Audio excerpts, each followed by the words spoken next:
Hello friend, स्वागत है आप सभी का हमारे इस यूट्यूब चैनल मेजर टारगेट पर। तो फ्रेंड, आज हम लोग क्लास 10 के मैथ्स के काफ़ी महत्वपूर्ण है लघु उत्तरीय यानी कि शॉर्ट टाइप सब्जेक्टिव टाइप प्रश्न को बताएंगे। और दोस्तों इस वीडियो में जो है ना हम लोग काफ़ी महत्वपूर्ण है 8 मोस्ट इम्पोर्टेंट है लघु उत्तरीय प्रश्न शॉर्ट टाइप प्रश्न को इंक्लूड किए हैं। और दोस्तों ये जो 8 सब्जेक्टिव टाइप प्रश्न है ना पूरे यहाँ पे बुक का निचोड़ प्रश्न को सेलेक्ट किए हैं, यानी कि ये सभी प्रश्न जो ना गेस प्रश्न है जो आपके फाइनल मैट्रिक बोर्ड परीक्षा 2023 के फाइनल मैट्रिक बोर्ड परीक्षा में पूछे जाएंगे। तो फ्रेंड, अगर आप भी इस बार मैट्रिक के बोर्ड परीक्षा देने वाले हैं ना तो इस वीडियो को शुरू से लेकर आखिरी तक जरूर देखिएगा। और दोस्तों ये क्लास में जो है ना सारा क्वेश्चंस आपको याद होने वाला है। और दोस्तों इसमें जितने भी क्वेश्चंस को बताएंगे ना तो आप लोग कॉपी कलम को उठाइएगा और आप जो है ना दोस्तों मेरे साथ सोल्व कीजिएगा। तो फ्रेंड, फटाफट से वीडियो को लाइक कर दीजिएगा। और दोस्तों चैनल पर नए हैं ना तो प्लीज़ दोस्तों चैनल को सब्सक्राइब कर लीजिएगा, साथ में नोटिफिकेशन बेल आइकन आएगा इसे प्रेस कर लीजिएगा ताकि यहाँ पे जब भी कोई लाइव क्लास होगा ना तो नोटिफिकेशन आपको मिलता रहेगा। और दोस्तों जो भी विद्यार्थी नए हैं और जो विद्यार्थी हमारे व्हाट्सएप ग्रुप में जुड़ना चाहते हैं तो फ्रेंड ये मेरा व्हाट्सएप नंबर है 6206076569। तो सिंपली इस नंबर को सेव कीजिए, आप हेलो कीजिए, आपको जो है ना व्हाट्सएप ग्रुप में तुरंत ही जोड़ दिया जाएगा। और दोस्तों इसका पीडीएफ जो है ना फ्री में अपने वेबसाइट पे देंगे, तो आप लोग पीडीएफ को कैसे डाउनलोड कीजिएगा वीडियो को शुरू से लेकर आखिरी तक देखिए, आपको जो है ना बता दिया जाएगा। तो फ्रेंड रिक्वेस्ट है कि फटाफट से वीडियो को लाइक कर दीजिएगा। तो फ्रेंड देखिए यहाँ पे आज का फर्स्ट प्रश्न को देखिएगा क्या करा है कि यदि 4x² माइनस 25 बराबर 0 तो x का मान निकाले। तो फ्रेंड ये प्रश्न जो है ना आपके फाइनल मैट्रिक बोर्ड परीक्षा के लिए बहुत ही महत्वपूर्ण है और ये प्रश्न जो है ना पूछे जा सकते हैं। तो यहाँ पे आप सबको क्या बता रहा है, पूछ रहा है कि x का मान क्या होगा। तो फ्रेंड जो द्विघात समीकरण दिया हुआ है ना तो उसको सबसे पहले हम उतार लेते हैं। तो क्या दिया हुआ है 4x² माइनस 25 बराबर 0। तो यहाँ पे सिंपली जो है ना x का मान निकल जाएगा। तो हम लोग क्या करेंगे कि 4x² इसको लेफ्ट साइड में रहने दीजिए। और दोस्तों ये माइनस 25 जीरो की तरफ जाएगा तो प्लस 25 हो जाएगा। और यहाँ पे हम लोग क्या करेंगे, ये 4 जो है ना x² के साथ गुणा में है, जब गुणा में होगा तो राइट साइड में जाएगा तो फ्रेंड क्या होगा, बट्टे में चले जाएगा, यानी कि ये 4 गुणा में था तो ये बट्टे हो गया। अब दोस्तों यहाँ पे क्या होगा कि हम जानते हैं जब स्क्वायर होता है यानी कि वर्ग होता है तो राइट साइड में जाने के बाद क्या होता है कि स्क्वायर रूट में चले जाता है, यानी कि वर्गमूल हो जाता है। और दोस्तों प्लस माइनस लेके उधर जाता है राइट साइड में, तो यहाँ पे √25/4।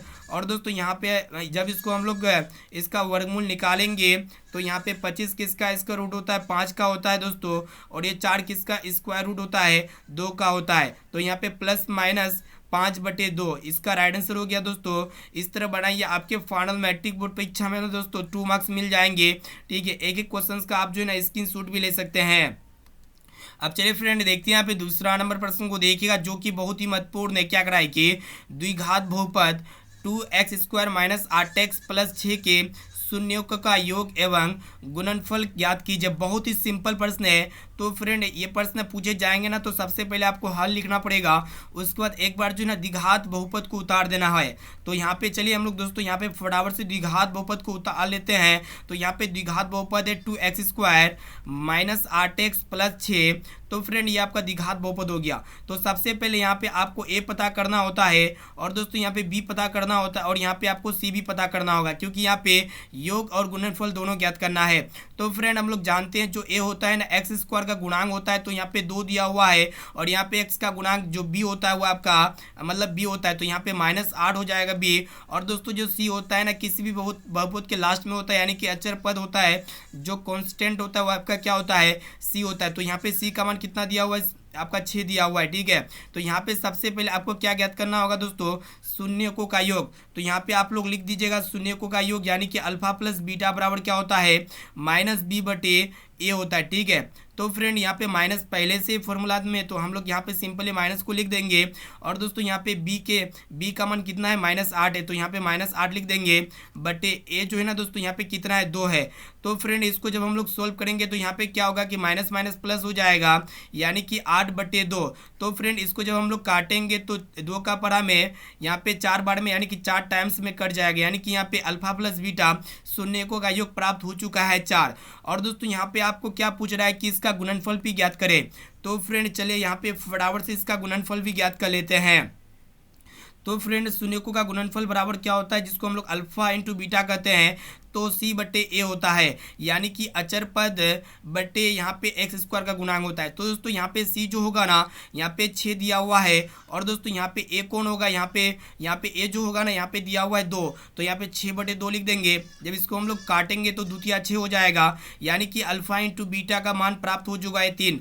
तो फ्रेंड यहाँ पे अल्फा प्लस बीटा का मान 4 हो जाएगा, और यहाँ पे अल्फा इंटू बीटा का मान कितना हो गया, 3 हो गया। तो यहाँ पे अतः में आप लोग नीचे में लिख दीजिएगा, अतः शून्यकों का योग बराबर 4 तथा शून्यकों का गुणनफल बराबर 3। तो फ्रेंड इस तरह बनाइए, आपके फाइनल मैट्रिक बोर्ड परीक्षा में जो है ना, ये प्रश्न से 2 मार्क्स मिलेंगे, ये मेरा गारंटी है। एक एक क्वेश्चन को जो है ना अच्छी तरह से याद करते हुए जाना है। अब चलिए फ्रेंड देखते हैं यहाँ पे नेक्स्ट क्वेश्चन को। देखिएगा फ्रेंड, जो कि बहुत ही महत्वपूर्ण है, ये त्रिकोणमिति से लिया गया है, इसलिए इस प्रश्न को अच्छी तरह से याद कर लीजिएगा। क्या करा है कि सिद्ध करे कि साइन के पावर 4 थीटा माइनस कोस के पावर 4 थीटा बटे sine square theta minus cos square theta जो है ना, ये एक के इक्वल है। तो यहाँ पे लेफ्ट साइड के माध्यम से हम लोग एक को प्रूफ करके दिखाएंगे। तो फ्रेंड जब भी प्रूफ करने बोलेगा ना, तो यहाँ पे आपको बड़ा वाला से छोटा वाला को प्रूफ करना होगा, यानी कि सबसे पहले यहाँ पे LHS को उतार लेते हैं। हल के बाद लिखना पड़ेगा LHS बराबर यहाँ पे कितना दिया हुआ है दोस्तों, साइन के पावर 4। तो यहाँ पे चलिए फटाफट से इसको उतार लेते हैं। तो फ्रेंड यहाँ पे फाइनली जो है ना, हम लेफ्ट हैंड साइड को उतार लिए हैं। तो चलिए दोस्तों इसको शानदार तरीके से सोल्व करते हैं। तो फ्रेंड यहाँ पे क्या है कि साइन के पावर 4 थीटा माइनस कोस के पावर 4 थीटा है, ये जो है ना इस फॉर्म में है, यानी कि ए स्क्वायर माइनस बी स्क्वायर के फॉर्म में तोड़ेंगे। तो फ्रेंड ए स्क्वायर माइनस बी स्क्वायर बराबर क्या होता है, ए प्लस बी इंटू ए माइनस बी होता है। तो चलिए फटाफट से इसको लिखते हैं, ए प्लस बी इंटू ए माइनस बी के फॉर्म में। तो फ्रेंड यहाँ पे ए कौन है, यहाँ पे ए कौन है, यहाँ पे देखिएगा साइन थीटा है, ठीक है। तो यहाँ पे क्या है कि ए प्लस बी है, यहाँ पे ए स्क्वायर कौन है, यहाँ पे साइन के पावर 4 थीटा है। तो यहाँ पे हम लोग क्या लिखेंगे दोस्तों, साइन स्क्वायर थीटा लिखेंगे। क्या लिखेंगे, साइन स्क्वायर थीटा, फिर प्लस होता है, और दोस्तों यहाँ पे बी कौन है, कोस स्क्वायर थीटा हो जाएगा, यानी कि यहाँ पे कोस स्क्वायर थीटा एक बार लिख लेते हैं। और दोस्तों यहाँ पे इसको एक बार फिर से लिखना पड़ेगा, क्योंकि ए प्लस बी इंटू ए माइनस बी होता है। तो चलिए यहाँ पे एक बार और लिख देते हैं। तो फ्रेंड यहाँ पे माइनस में एक बार लिखना पड़ेगा, यानी कि sine square theta minus cos square theta, ठीक है। तो सिंपली इतना लिख सकते हैं। फिर बट्टे में जैसा है वैसा लिख दीजिएगा दोस्तों। बट्टे में क्या है कि sine square theta minus cos square theta. तो फ्रेंड यहाँ पे हम लोग क्या लिखेंगे कि sine square theta minus cos square theta. तो फ्रेंड यहाँ पे क्या हो रहा है कि sine square theta minus cos square theta, ये दोनों आपस में कैंसिल हो जा रहा है, और यहाँ पे आपका बचता है कि नीचे में आपको लिखना पड़ेगा sine square theta plus cos square theta. तो फ्रेंड यहाँ पे हम लिख रहे हैं sine square theta plus cos square theta. हम लोग जानते हैं कि sine square theta plus cos square theta ये किसके इक्वल होता है, एक के इक्वल होता है, यानी कि यहाँ पे राइट साइड हमारा प्रूफ हो चुका है। तो फ्रेंड यहाँ पे हम लोग नीचे में लिख देते हैं RHS प्रूव्ड, ठीक है। इस तरह बनाइए, आपके फाइनल मैट्रिक बोर्ड परीक्षा में तो दोस्तों फुल मार्क्स मिलेंगे, आपसे एक भी नंबर नहीं काट सकता है, मेरा गारंटी है। और नीचे में लिख सकते हैं इसलिए LHS बराबर RHS। तो यहाँ पे हम लोग लिख देते हैं LHS बराबर RHS। तो यहाँ पे LHS के माध्यम से जो है ना दोस्तों, हमें क्या लाना था, एक लाना था, जो कि यहाँ पे एक आ चुका है, ठीक है। उम्मीद है कि ये भी प्रश्न जो है ना दोस्तों आपको काफ़ी अच्छी तरीके से समझ में आ चुका होगा। तो चलिए देखते हैं यहाँ पे नेक्स्ट क्वेश्चन की तरफ बढ़ चलते हैं। तो फ्रेंड यहाँ पे देखिएगा चौथा नंबर प्रश्न क्या कराए कि उस अर्धगोले का वक्र पृष्ठीय क्षेत्रफल निकाले जिसका व्यास 14 सेंटीमीटर है। बहुत ही सिंपल प्रश्न है। तो फ्रेंड यहाँ पे व्यास, यानी कि व्यास को हम लोग किससे दिखाते हैं, डी से दिखाते हैं। तो यहाँ पे डी का मान कितना दिया हुआ है, 14 सेंटीमीटर दिया हुआ है। तो फ्रेंड यहाँ पे हमें सबसे पहले आर का मान निकालना पड़ेगा। हम लोग जानते हैं दोस्तों, जो त्रिज्या होती है ना, वही व्यास का क्या होता है, आधा होता है, यानी कि d/2 होता है। तो यहाँ पे डी का मान कितना दिया हुआ है, 14 दिया हुआ है, तो 14/2 हो जाएगा। तो फ्रेंड इसको जब हम लोग काटेंगे तो 2 का पर हमें 14 7 टाइम्स में आएगा, यानी कि 7 सेंटीमीटर यहाँ पे आर का मान प्राप्त हो चुका है। और दोस्तों यहाँ पे अर्धगोले का वक्र पृष्ठीय क्षेत्रफल निकालना है। तो फ्रेंड यहाँ पे अर्धगोले का जो वक्र पृष्ठीय क्षेत्रफल होता है ना, क्या होता है, 2πr² होता है। तो यहाँ पे आपको फॉर्मूला लिख देना पड़ेगा 2πr²। तो फ्रेंड इसको हम लोग फटाफट से सोल्व करते हैं। तो यहाँ पे 2π का मान कितना होता है दोस्तों, 22/7 होता है। तो यहाँ पे 22/7 लिख देंगे, गुणा करेंगे। और दोस्तों यहाँ पे आर यानी कि त्रिज्या कितना है, 7 सेंटीमीटर है। तो यहाँ पे स्क्वायर है, तो इसको हम लोग 7 से गुणा करेंगे, यानी कि 2 बार इसको गुणा करेंगे। तो फ्रेंड यहाँ पे क्या हो रहा है कि 7 से 7 कैंसिल हो जा रहा है। तो यहाँ पे 22 को जब 2 से गुणा करेंगे तो 22 दूना 44 हो जाएगा। फिर यहाँ पे 44 को जब 7 से गुणा करेंगे ना फ्रेंड, कितना प्राप्त होगा, 308 प्राप्त होगा। और दोस्तों यहाँ पे क्षेत्रफल हमेशा स्क्वायर में होता है, यानी कि यहाँ पे सेंटीमीटर स्क्वायर हो गया आपका, ये हो गया आपका आंसर। इस तरह लिखिए, आपके फाइनल मैट्रिक बोर्ड परीक्षा में जो है ना दोस्तों फुल मार्क्स मिलेंगे, आपसे एक भी नंबर नहीं काट सकता है। अब चलिए फ्रेंड देखते हैं यहाँ पे नेक्स्ट क्वेश्चन को देखिएगा, जो कि बहुत ही महत्वपूर्ण है। क्या कराए कि दो संख्याओं का मस 13 तथा लस 182 है, यदि उनमें से एक संख्या 26 है तो दूसरी संख्या ज्ञात करें। बहुत ही सिंपल प्रश्न है। तो फ्रेंड आपको फॉर्मूला पता होना चाहिए। फॉर्मूला क्या होता है कि पहली संख्या गुणा दूसरी संख्या जो होता है ना, एलसीएम गुना एचसीएफ के गुणनफल के बराबर होता है। तो यहाँ पे हम लोग फॉर्मूला को लिख चुके हैं। तो फ्रेंड यहाँ पे देखिएगा, जो पहली संख्या यहाँ पे एक संख्या कितना दिया हुआ है, यहाँ पे 26 दिया हुआ है, यानी कि पहली संख्या प्राप्त है और दूसरी संख्या में पता नहीं है। तो फ्रेंड यहाँ पे पहली संख्या की जगह हम लोग क्या लिखेंगे, 26 लिखेंगे। पहली संख्या गुना दूसरी संख्या, यानी कि 26 गुना दूसरी संख्या में ज्ञात करना होगा। और दोस्तों यहाँ पे लस कितना प्राप्त है, 182 प्राप्त है यहाँ पे, यानी कि एलसीएम की जगह 182 दे देंगे। और एचसीएफ हम लोग मस कहते हैं, और यहाँ पे मस कितना प्राप्त है, 13 प्राप्त है। एक काम करते हैं, हमें दूसरी संख्या प्राप्त करना है ना, तो दूसरी संख्या को ऐसे ही रहने देते लेफ्ट साइड में। और दोस्तों ये 26 जो है ना दूसरी संख्या के साथ गुणा में है। जब भी गुणा में होगा ना तो राइट साइड में जाएगा तो बटे के फॉर्म में हो जाएगा, यानी कि 182 गुना 13 बटे 26। तो फ्रेंड इसको जब हम लोग काटेंगे तो 26 का पढ़ा में 2 टाइम्स में कट जाएगा, और यहाँ पे 2 का पढ़ा में जो ना दोस्तों कितना हो जाएगा, 2 9 18 हो गया, 2 1 का 2 हो गया, यानी कि दूसरी संख्या प्राप्त हो चुका है 91। ये हो गया आपका आंसर। इस तरह बनाइए, आपके फाइनल मैट्रिक बोर्ड परीक्षा में तो दोस्तों इस प्रश्न से जो ना फुल मार्क्स मिल जाएंगे, यानी कि जो लघुत्तरीय प्रश्न होते हैं ना 2 मार्क्स से पूछे जाते हैं। तो उम्मीद है कि ये भी प्रश्न जो ना आपको काफ़ी अच्छी तरीके से समझ में आ चुका होगा। इसलिए जो दोस्तों एक एक क्वेश्चन को जो ना अच्छी तरह से याद करते हुए जाना है और रिविजन प्रैक्टिस करते हुए जाना है। अब चलिए फ्रेंड देखते हैं यहाँ पे नेक्स्ट क्वेश्चन को देखिएगा। तो फ्रेंड यहाँ पे 6 नंबर प्रश्न भी बहुत ही महत्वपूर्ण है। क्या कराए कि यदि समबाहु त्रिभुज की भुजा 2a इकाई है तो इसका क्षेत्रफल ज्ञात कीजिए। बहुत ही सिंपल प्रश्न है। तो फ्रेंड यहाँ पे समबाहु त्रिभुज की भुजा कितना दिया हुआ है, 2a दिया हुआ है। तो जो डाटा दिया हुआ उसको सबसे पहले लिख लेते हैं।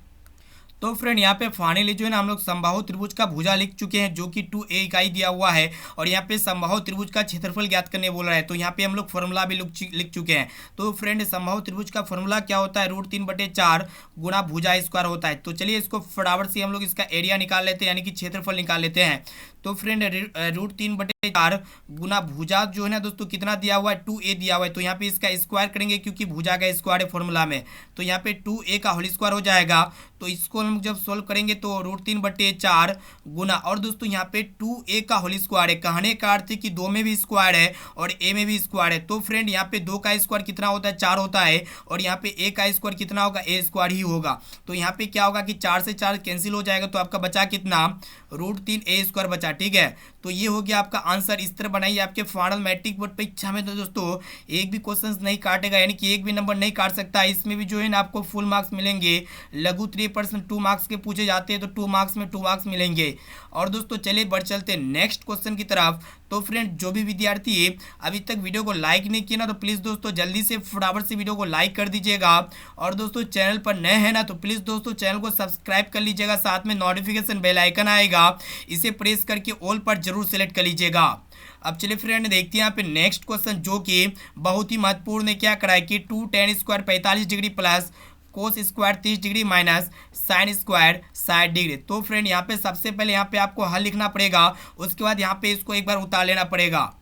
तो फ्रेंड हल लिखने के बाद जो क्वेश्चन होगा ना उसको एक बार उतार लीजिएगा, जिसका मान यहाँ पे पुट करना है। यहाँ पे इसका जो है ना वैल्यू निकालना है। ठीक है, तो चलिए फ्रेंड यहाँ पे हम लोग सिंपली जो है ना मान पुट करते, वैल्यू पुट करते हैं। तो फ्रेंड आपको पता होना चाहिए, पूरे टेबल का यहाँ पे मान पता होना चाहिए। तो फ्रेंड यहाँ पे tan 45 डिग्री का वैल्यू कितना होता है, तो 1 होता है। तो यहाँ पे 1 का स्क्वायर कर देंगे, क्योंकि यहाँ पे tan स्क्वायर है। तो फ्रेंड यहाँ पे फिर प्लस देना पड़ेगा। ठीक है, फिर यहाँ पे क्या है कि कोस स्क्वायर 30 डिग्री। तो फ्रेंड यहाँ पे कोस 30 डिग्री का मान कितना होता है, √3/2 होता है, और यहाँ पे इसका स्क्वायर है, तो सिंपली इसका हम इसका स्क्वायर कर देंगे, फिर माइनस करेंगे। तो फ्रेंड यहाँ पे साइन 60 डिग्री का जो मान होता है ना कितना होता है, √3/2 होता है। तो यहाँ पे भी इसका भी स्क्वायर है, तो सिंपली इसका भी हम स्क्वायर कर देंगे। तो चलिए इसको हम लोग फटाफट से सोल्व करते हैं दोस्तों। तो फ्रेंड यहाँ पे 2 गुना 1 का स्क्वायर कितना होता है, 1 होता है। फिर प्लस देंगे, यहाँ पे स्क्वायर से रूट कैंसिल हो जाएगा ऊपर में, तो यहाँ पे सिर्फ और सिर्फ 3 बचेगा। और दोस्तों यहाँ पे 2 का स्क्वायर कितना होता है, 4 होता है। और यहाँ पे माइनस है तो माइनस देंगे, और यहाँ पे स्क्वायर से रूट कैंसिल होकर कितना बचेगा, 3 बचेगा। और दोस्तों यहाँ पे 2 का स्क्वायर कितना होता है, 4 होता है। तो यहाँ पे अगर देखा जाए कि +3/4 और यहाँ पे -3/4, ये दोनों सिमिलर है, यानी कि ये प्लस माइनस दोनों कैंसिल हो जाएगा। तो फ्रेंड यहाँ पे जब हम लोग 2 को 1 से गुणा करेंगे तो कितना प्राप्त होगा, 2 प्राप्त हो गया। ये हो गया आपका आंसर, ठीक है। तो इस तरह बनाइए, आपके फाइनल मैट्रिक बोर्ड परीक्षा में दोस्तों एक भी नंबर नहीं काट सकता है, ठीक है। फुल में फुल मार्क्स मिलेंगे। और दोस्तों यहाँ पे त्रिकोणमिति का जितने भी टेबल है ना, सभी का यहाँ पे वैल्यू आपको पता होना चाहिए, ठीक है। आप लोग इसको याद कर लीजिएगा। अब चलिए फ्रेंड देखते हैं यहाँ पे नेक्स्ट क्वेश्चन को, देखिएगा जो कि बहुत ही महत्वपूर्ण है। तो फ्रेंड ये भी प्रश्न जो ना आपके फाइनल मैट्रिक बोर्ड परीक्षा में 100% पूछे जाएंगे। क्या कराए कि शंकु का आयतन निकाले जिसकी ऊंचाई 28 सेंटीमीटर और आधार की त्रिज्या 21 सेंटीमीटर है। तो फ्रेंड यहाँ पे जो जो डाटा दिया उसको पहले लिख लेते हैं। तो यहाँ पे ऊंचाई कितना दिया हुआ है, ऊंचाई को हम लोग h के द्वारा दिखाते हैं, यानी कि h का वैल्यू कितना है, 28 सेंटीमीटर है, ठीक है। और दोस्तों यहाँ पे आधार की त्रिज्या को हम लोग r के द्वारा दिखाते हैं, इनका वैल्यू कितना दिया हुआ है, 21 सेंटीमीटर दिया हुआ है। तो यहाँ पे आपसे क्या पूछ रहा है कि शंकु का आयतन निकालना है। तो फ्रेंड यहाँ पे फॉर्मूला होता है शंकु का आयतन के लिए। तो यहाँ पे हम लोग सबसे पहले फॉर्मूला को उतार लेते हैं, जिस तरह हम लिखते हैं ना उसी तरह आपको एग्जाम में जाके लिखना है। तो यहाँ पे सबसे पहले यहाँ पे शंकु का आयतन को लिख लेते हैं। तो फ्रेंड यहाँ पे शंकु का आयतन बराबर फॉर्मूला क्या होता है आपको याद होना चाहिए दोस्तों, एक एक क्वेश्चन को अच्छी तरह से याद कर लीजिएगा। तो यहाँ पे फॉर्मूला क्या होता है, 1/3 पाई r स्क्वायर h होता है, ठीक है। 1/3 गुना पाई r स्क्वायर h। तो फ्रेंड यहाँ पे 1/3 है तो 1/3 लिख देते हैं। तो सिंपली यहाँ पे वैल्यू को पुट कर देते हैं। तो यहाँ पे पाई का वैल्यू कितना होता है, 22/7 होता है। और यहाँ पे गुणा, और दोस्तों यहाँ पे r का मान कितना है, 21 है। तो यहाँ पे 2 टाइम्स है, यानी कि स्क्वायर है, तो यहाँ पे इसको 2 बार गुणा कर देंगे, गुना h। और दोस्तों यहाँ पे h यानी कि ऊंचाई कितना दिया हुआ, 28 दिया हुआ है। तो चलिए इसको हम लोग सोल्व करते हैं। तो 3 का पढ़ा में यहाँ पे 7 टाइम्स में 21 आ जाएगा। और दोस्तों यहाँ पे 7 से 7 कैंसिल हो गया, ठीक है। तो यहाँ पे सिंपली आपको क्या करना होगा, 22 गुना 21 गुना 28 करना होगा। तो फ्रेंड यहाँ पे 22 गुना 21 गुना 28, ठीक है। यानी कि जब ये तीनों को आप गुना कीजिएगा ना तो आपका कितना प्राप्त होगा, 12,936 प्राप्त होगा, ठीक है। और दोस्तों यहाँ पे सेंटीमीटर है और यहाँ पे आयतन हमेशा क्यूब में होता है, यानी कि सेंटीमीटर क्यूब। ये हो गया आपका आंसर। इस तरह बनाइए, आपके फाइनल मैट्रिक बोर्ड परीक्षा में दोस्तों एक भी नंबर नहीं काट सकते, फुल में फुल मार्क्स मिलेंगे। उम्मीद है कि ये भी प्रश्न जो आपको काफ़ी अच्छी तरीके से समझ में आ चुका होगा। आप एक एक क्वेश्चन का स्क्रीनशॉट भी ले सकते हैं। और दोस्तों यहाँ पे जो भी विद्यार्थी अभी तक आप वीडियो को लाइक नहीं किए ना, तो प्लीज़ दोस्तों जल्दी से फटाफट से वीडियो को लाइक कर दीजिएगा और इस वीडियो को अपने दोस्तों में जरूर शेयर कीजिए। जितने भी आपका सोशल मीडिया प्लेटफॉर्म है ना, चारों तरफ इस वीडियो को जरूर शेयर कीजिएगा दोस्तों। और चैनल को सब्सक्राइब नहीं किए ना तो प्लीज़ दोस्तों फटाफट से चैनल को सिर्फ सब्सक्राइब कर लीजिएगा। और दोस्तों वीडियो को शुरू से लेकर आखिरी तक देखने के लिए थैंक यू। और जो भी विद्यार्थी व्हाट्सएप ग्रुप में जुड़ना चाहते हैं तो ये मेरा व्हाट्सएप नंबर को नोट कर लीजिए, 6206 है 076569। तो सिंपली इस नंबर को सेव कीजिएगा, आप हेलो कीजिए, आपको जो है ना व्हाट्सएप ग्रुप में तुरंत जोड़ दिया जाएगा, यानी कि ऐड कर दिया जाएगा, ठीक है। और दोस्तों वेबसाइट पे ऑनलाइन टेस्ट चल रहा है, तो जो भी विद्यार्थी ऑनलाइन टेस्ट नहीं दिए ना तो जल्दी से जाइए फटाफट से आज का जो ना टेस्ट को दे दीजिएगा। तो फ्रेंड फिर मिलते हैं यहाँ पे नेक्स्ट क्लास, यानी कि 6 बजे के क्लास में शाम में, ठीक है, 6:30 बजे के क्लास में। Thank you. और व्हाट्सएप ग्रुप में आपको जो है ना नोटिफिकेशन दे देंगे शाम में कितने बजे क्लास होगा, किस चीज़ का क्लास होगा, ठीक है। तो जब तक इस वीडियो को लाइक कीजिए, फिर मिलते हैं नेक्स्ट क्लास में।